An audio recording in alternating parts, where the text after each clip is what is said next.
I'm Linda Logan, Executive Director of the Sports Commission, and I am your host today. So very happy to have you here this morning. And with our two great guests, we have Jarmo Kekalainen, the General Manager of the Columbus Blue Jackets, and then one of our Sports Commission board members, Jody Shelley, very well-known broadcaster here for the Blue Jackets. So welcome, gentlemen. Welcome to the Sports Report. Thanks, Linda. Nice to be here. Good to see you all. Yes. Well, Jarmo, I think we'll start a little bit. We'll start with you, but just this has been a big week for fans in Columbus, and certainly the fact that the Blue Jackets, many people worked very, very hard to get fans back into Nationwide Arena. So do you want to talk a little bit about the effort and how important that was for the team and the organization?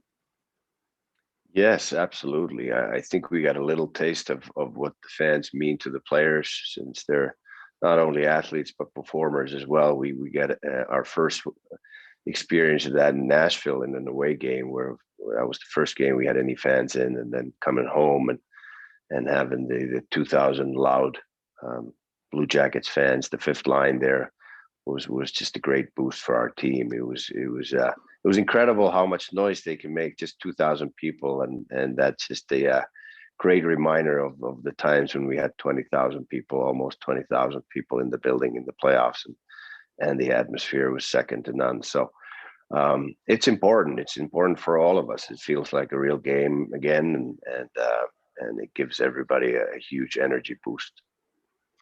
So Jody, as a former player and someone that covers the team, you've seen obviously what that can mean for the players and even for yourself to make your job a little bit easier. What impact did it have on Tuesday night, and what are you looking forward to? Well, you know what, Linda, I wasn't ready for it because I showed up at the arena and just, we've been used to just walking into a quiet building and not seeing very many people, but right away I saw the people pushing carts around with food on it. You could smell the popcorn. There was energy. People were excited to see each other. So that was nice to start. And then when I got up to the broadcast booth, everyone was there was more energy with us. So then at 6 o'clock or 6:30, when the doors open, or 6 o'clock, you could hear fans coming in and screaming at each other around the building. It was like, I don't know. It was so anticipated, but you weren't sure what it was going to be like.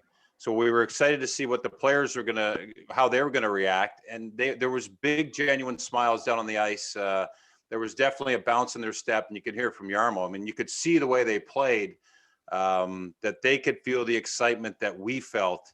And I think that was the biggest thing was, I wasn't ready to feel that way, but just the appreciation of the fans themselves being there, and then us feeding off that. But more importantly, the way the team was energized right in warm up, it really made it feel much. It was right. You know what I mean? Like, there's more to come, but it felt right. So that it was good to feel that way. It's been a while. So Jarmo, they definitely responded on the ice as well, and even the heartfelt salute at the end to the fans. I know, as sitting at home, I think I was very touched by that as well.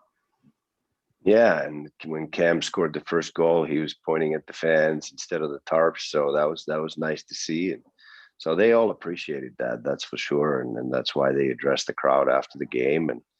And next week we'll get even more fans into the building, so it'll be even more exciting, and hopefully we'll get back to normal pretty soon here. That's great. Well, let's just talk a little bit about your GM role. In doing some homework for today, I learned that you are the only European general manager in the National Hockey League. That's very exciting, I'm sure, for those around the world that take a keen interest in the Blue Jackets because of you.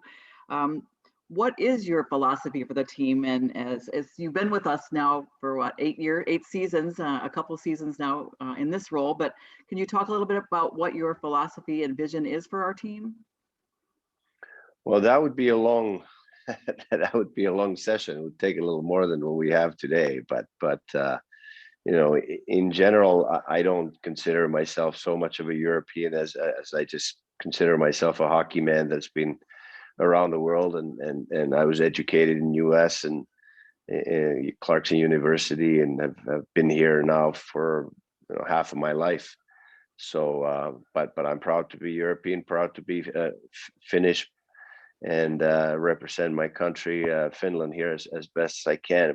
But the philosophy question, Well, I think that hockey is the ultimate team sport. That's where we have to always start. We have to surround ourselves with people that always put team first, and it's not just on the ice, but it's also off the ice, and how they treat each other, how they respect each other, and grow into even a tighter group as friends. And I think that's the best way to start. It's just always making sure that we have people with character who care about the team, who care about each other, and have the heart and character to give it all on the ice. But obviously for more hockey specific philosophy, then we'd have to get into a long conversation. But I think goaltending is the most important position in hockey, and you start from there. You build your goaltending, you build your defense, and the balance is a big thing in today's NHL, where you can't just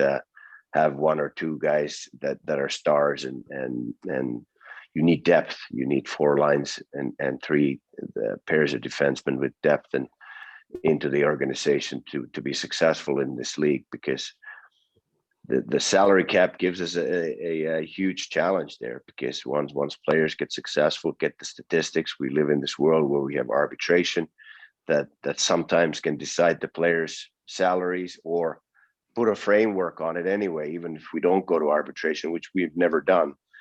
But once they get the arbitration rights, then you have to pay them, and the salaries get higher and higher, and then all of a sudden you're up against the cap. So there's a lot of different things that go into the philosophy of building a team. But I would say that you always start with character and make sure that you have enough depth in order to compete. How has your leadership style had to pivot during COVID? I'm sure that we've all had to learn some lessons of humility, patience. Do you want to respond to that as well, and how you've had to do your job differently? Yeah, we've had a lot of Zooms.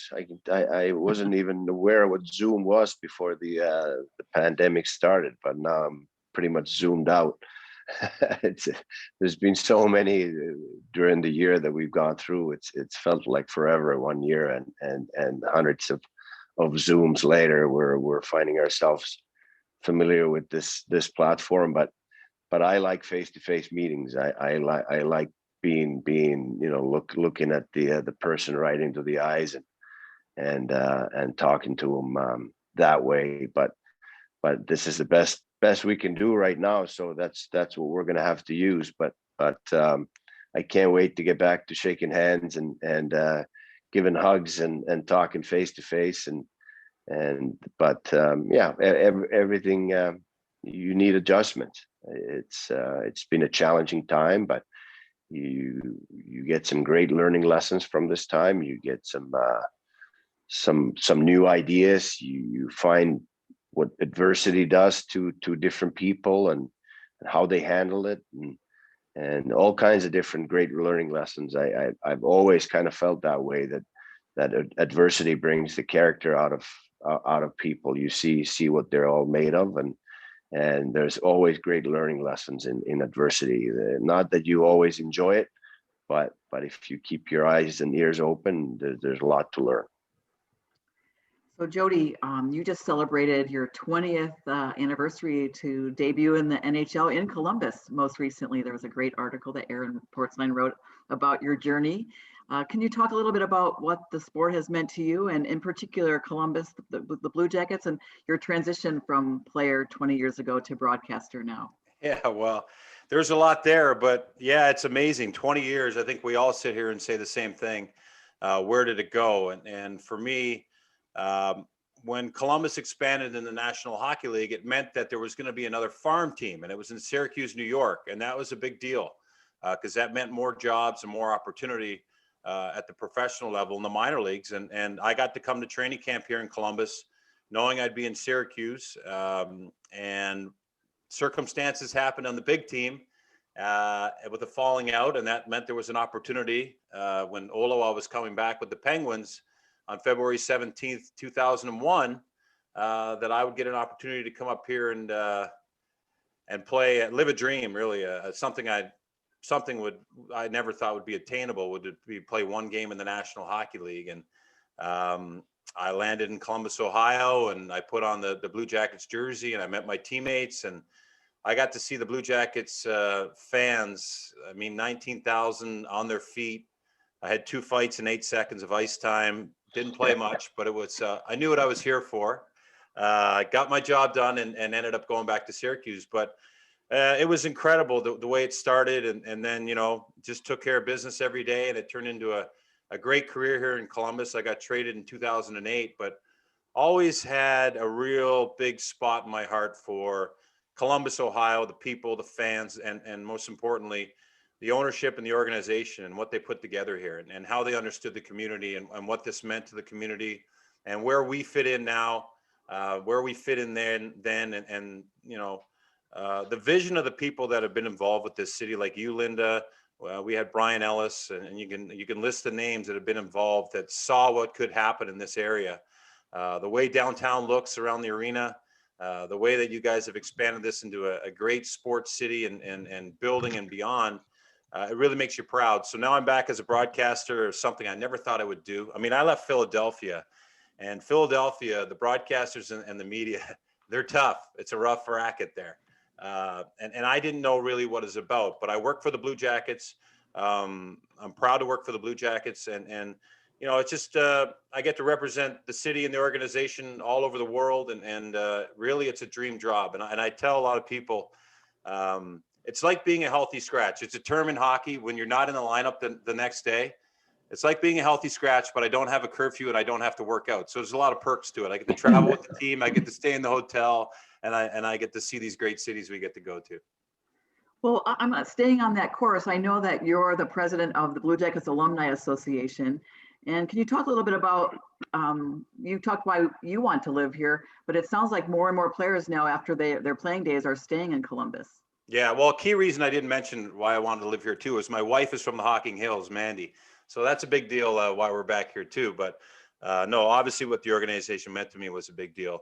The players that are here, we now have 13 local alumni. It's something we're so proud of. These are guys, we have people from Freddie Modin's from Sweden, Fedor Tutin's from Russia.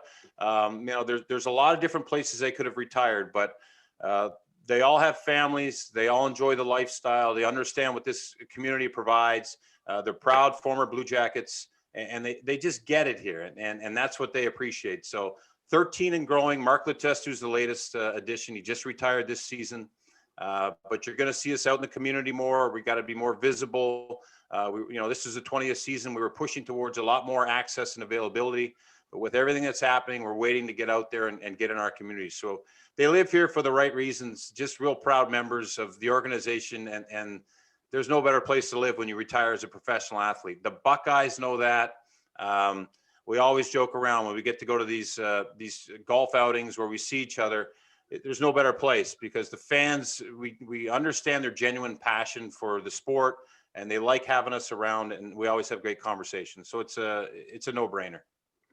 Jarmo, can you talk a little bit about the growth of hockey in Columbus over these 20 years? And I think that obviously we've become more sophisticated fans for sure, but just the number of kids that are playing and how important that is that for the organization and really for the sport. I think it's huge, the grassroots and growing from there and growing the game in the area and also now we have a couple of homegrown players in our team with Jack Roslovic coming to us via trade, and Cole Sherwood we signed as a free agent. They all grew up here playing hockey for the Blue Jackets, dreaming about playing for the big team. So it's great to see, and I think alumni is a huge part of that because they're involved in the coaching of the kids, and we've seen that around U.S. in areas that weren't really known to be hockey hotbeds, if you want to call them, like St. Louis. They've had the alumni involved there with the growth of the game and the players. They had 5 first rounders one year into the NHL, and I think I can see that happening here with our great alumni guys being involved coaching, and I know Andrew Castles has done that for a while, and it's great to see, and that's how you grow the game. That's how you grow the talent that comes from this area, and it's really important for us too, even though we have to draft them and when there's good players from Columbus, every 31 teams are we'll want to draft those players. So we don't always get them, but we always keep that in mind. I know it starts at the top in the philosophy. I know with the ownership group, the McConnell family, they have been such great community partners even well before we had the Blue Jackets, but certainly that's their legacy probably for all of us. And can you talk a little bit about that? Yeah, I mean, I've mentioned it many times that I couldn't ask for better ownership to work for, because all they really care about is winning, and they have a first class organization set up just for that, and we get the support from them, and they're passionate about hockey. So they do so many great things in this community as well. But hockey's a huge passion for them, and like it's a great situation to be in as a general manager when you know that you have ownership that supports you and wants to win and bring the Stanley Cup to Columbus. Jody? Yeah, well, we recognized early, Linda, with the organization and Mr. Mack, what this meant to him and what it meant for us to be good people in this town, representing him and what he was about, plus the other owners, great ownership group, and genuinely people that appreciated our efforts, and you could tell that they were very, very well respected in this community. So I think that was the nice part of having access to them. They used to come down after wins, Mr. and Mrs. Crane. The Pizzutis would be there, Mr. Mack, all the ownership group would be there. But you could feel the pride that they had that we represented the city and the way we did. And it's still to this day, the grassroots of the way hockey has grown. What a great month for pond hockey we just got through. I know it was cold for everyone and it was tough, but if you like outdoor skating at all, we got to see it. And there was a lot more of it this year, a lot more photos popping up. I couldn't imagine growing up in a city that had an NHL team. I grew up in rural Canada, and those people lived in another universe from where I grew up. So for these kids to be able to see Nick Foligno at a grocery store, or an alumni, or the GM, someone they recognize at an arena, they get excited. And I'm at the arenas a lot. The fans are proud of our Blue Jackets, and the kids are growing. The Blue Jackets put on a great program along with the NHL, a learn to play program, which is funded by the NHL, and it gets people involved with hockey. And sometimes it's not easy to get involved with it, but the Blue Jackets organization gets it, and it's growing, and it's a great sport to have in our city, and it's nice to have such a great organization leading the way. Well, believe it or not, we're at that time now. We're going to start taking some questions. It always goes by so quickly. So Riley Newhart from our staff will let her take it from here. Yeah. Hi, everyone. So we have an audience question for you, Jarmo, but I think, Jody, if you have some insight on this, definitely share. How do you try to build teamwork and cohesion and camaraderie when you're not able to meet and practice in person as often as you might like over the past year? Yeah, that's been a challenge for sure. We had information, articles, books, audiobooks, all kinds of different things that we shared with the players online and on via Zoom and so forth. We're in Dallas right now, and we can't really have any big team functions. So we're going to try to set up a golf simulator for the players that they can have some small group tournaments and ping pong tournament in the hotels on the road, and we've tried to be as creative as we can, and it's definitely a challenge because the camaraderie among the players and the team is something that you really build on the road, in particular during the season, and sometimes the a little bit longer road trip can be the best way to get the team together and bond and become a real team. And this year we just don't have the normalcy of that, but we're working on it the best we can, and the guys have fun just hanging out together and talking about different things. But in normal life, they'll go for dinners and maybe have one adult beverage and share some stories, and we do that among the management, and I even go out to dinner with Jody sometimes, and he's probably the best guy to go out for dinner with because he's got the best stories. But that's, I walked by one of my favorite restaurants yesterday here, just almost crying. We can't go in, but it's a challenge, but it's a good challenge. It'll teach us to appreciate what we had when things were normal, and I think that's been a big message that we relate to our team, is too, that enjoy life when it's normal. We will appreciate it a lot. We'll appreciate the hugs and cheers and all that a lot more once we get back to normal again. If I was going to add something, Riley, I would just say, Jarmo nailed it. I mean, those are the things that bring us together. But, I'd probably have more than one adult beverage. That might bring them together a little bit better. I can imagine, especially during these times. So I think we also have to take a minute to talk about the news that came out this week, that given the state mandate that allows for a little bit more attendance, it seems like the Blue Jackets have kind of revisited that health and safety plan and are kind of going to have a second phase of welcoming fans back with a little bit more capacity. So even if you guys were not directly involved in those conversations, what have you seen behind the scenes of the collaboration between the team, the arena, all players that had to come to the table to keep up with that quick change, and how difficult was that decision? I think the organization's done a great job with it, led by Mike Priest and his organization there. First of all, getting us